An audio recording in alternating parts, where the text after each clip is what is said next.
उफ, ये दाल है या नमक ही नमक। मोहित भैया देखो तो, आज सुमन भाभी ने फिर से खाने में नमक ज्यादा डाल दिया है। रितु ने शिकायती लहजे में अपने भाई मोहित से कहा। फैक्ट्री से घर लंच करने आए मोहित ने जैसे ही पहला कौर सब्जी के साथ लगाकर खाया तो वह भी गुस्से से बोला, सुमन ये क्या है, ध्यान कहाँ रहता है तुम्हारा सब्जी में इतना ज्यादा नमक। जरूर कहीं मोबाइल फोन में लगी हुई होगी, इसलिए लगता है खाने में नमक 2 बार डाल दिया है। मोहित की माताजी ने भी मुंह बनाकर कहा। रसोई में रोटियां सेक रही सुमन सब सुन रही थी तो उसे बुरा लगा कि उसकी वजह से बेकार में सबके खाने का जायका बिगड़ गया। खैर, वो तेजी से फ्रिज में से दही निकालकर जल्दी से प्याज टमाटर काट कर उसे छौंक कर ले आई, जो कि बिल्कुल पनीर भुजिया की तरह झटपट बनकर तैयार हो जाता है, और सबको परसते हुए बोली, आज इसे खाइए, और दोबारा दौड़कर रसोई में रोटियां सेकने लगी।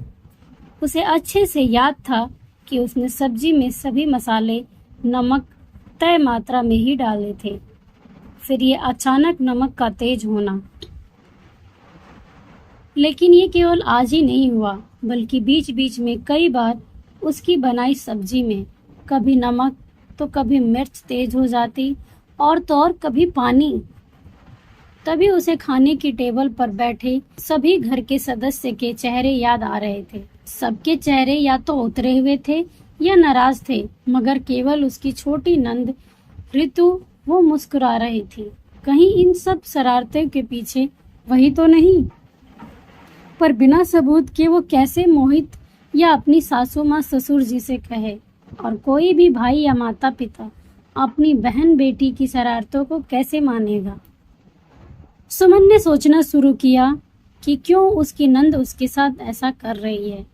उसने तो वर्तमान में उसे हमेशा स्नेह ही किया है, एक छोटी बहन एक बेटी की भांति। फिर कहीं उसकी शादी ना होना इसकी वजह तो नहीं। अपनी पढ़ाई के वक्त उसने एक बार पढ़ा था, जब कोई हताश होता है और अपना गुस्सा किसी पर निकाल नहीं पाता तो वो ऐसी शरारती करके दूसरों को डांट खिलाकर अपने आप को संतुष्ट करता है। कहीं रितु दीदी भी तो बार बार शादी के लिए नकारे जाने की हताशा इस तरह मुझ पर निकाल रही हो। 1-2 बार सुमन ने कोशिश भी की रितु से इधर उधर की बातें करके पूछने की, लेकिन रितु साफ तौर पर नकार गई। सुमन समझ चुकी थी कि कोई अपनी गलती कभी स्वयं स्वीकार नहीं करता, तो यहाँ रितु कैसे मानेगी। आखिरकार उसने एक तरीका सोचा और दोपहर का खाना बनाते वक्त जानबूझकर एक कोने में मोबाइल फोन लगाकर उसकी वीडियो रिकॉर्डिंग लगा दी, जिसमें वह सब्जी में क्या नमक मिर्च मसाले डाल रही है, और फिर सब्जी बनाकर चुपचाप ढककर बहाने से छत से कपड़े लेने चली गई। और योजना अनुसार सचमुच उसकी नंद वहां आई और इधर उधर देखकर जल्दी से कड़छी भर नमक सब्जी में डालकर वहां से तुरंत रफू चक्कर हो गई। कुछ देर बाद मोहित फैक्ट्री से लौटकर लंच करने आया तो सुमन ने सबको दूसरी सब्जी परोसी। ये देखकर मोहित बोला, सुमन आज तो तुमने राजमा चावल बनाने के लिए तैयारियां की थी, तो फिर ये आलू टमाटर रोटी। सुमन ने मोहित से कहा, हाँ वो राजमा थोड़े ज़्यादा नहीं गले, इस बार दुकान वाले ने अच्छे क्वालिटी के नहीं दिए, उसे जाकर दिखाऊंगी। खैर आप आज आलू टमाटर खा लीजिए, क्यों देर करते हैं। आज रितु दीदी को अपनी फ्रेंड के साथ बाहर जाना है ना दीदी। हाँ भाभी, कहकर रितु ने भी चुपचाप खाना खा लिया।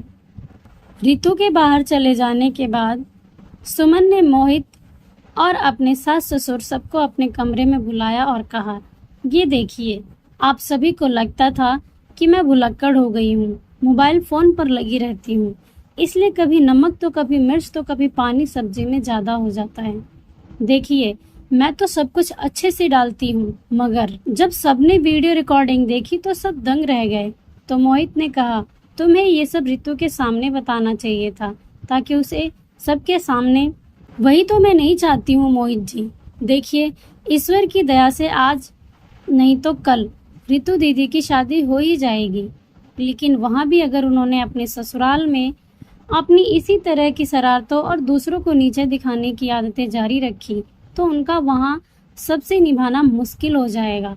ऐसे में नतीजा घर परिवार का टूटना होता है। मैंने अपने तरीके से उन्हें समझाने की कोशिश की, मगर वो बिना सबूत के आपको बताती तो आप भी नहीं मानते। इसलिए मैंने ये योजना बनाई और वीडियो रिकॉर्डिंग मोबाइल पर लगाकर स्वयं रसोई से दूर छत पर चली गई। मगर बेटा, तुमने ये वीडियो रिकॉर्डिंग हमें ही क्यों दिखाई? रितु के सामने दिखाई होती। बाबूजी, माँ, मैं नहीं चाहती थी कि हमारे घर परिवार में नफरत और बढ़े, बल्कि हम सभी में प्यार बढ़े। इसलिए ये वीडियो आप ही रितु दीदी को दिखाकर उन्हें समझाएं। जब बच्चे नादानियाँ करते हैं तो बड़े ही उन्हें सही तरीके से अपने अनुभव द्वारा संवारते हैं। यूं तो रितु मेरी नंद है, मगर मेरी छोटी बहन मेरी बेटे की तरह और कोई भी माँ अपने बच्चे को नीचा नहीं दिखाती, बल्कि उसे इस तरीके से समझाया करती है कि उसकी ज़िंदगी हमेशा खुशियों से भरी रहे। माँ, बाबूजी, आप सभी उन्हें प्यार से समझाएंगे तो वे जल्दी और अच्छी तरह समझ जाएंगी। अचानक मोहित के माता पिता ने आगे बढ़कर सुमन को सीने से लगा लिया और कहा, बेटा, तुम्हारी जैसी समझदार बहू हर घर में ईश्वर सभी को दे, जो अपने परिवार को बखूबी निभाना जानती हो, जो घर तोड़ने में नहीं बल्कि घर जोड़ने में लगी रहती है।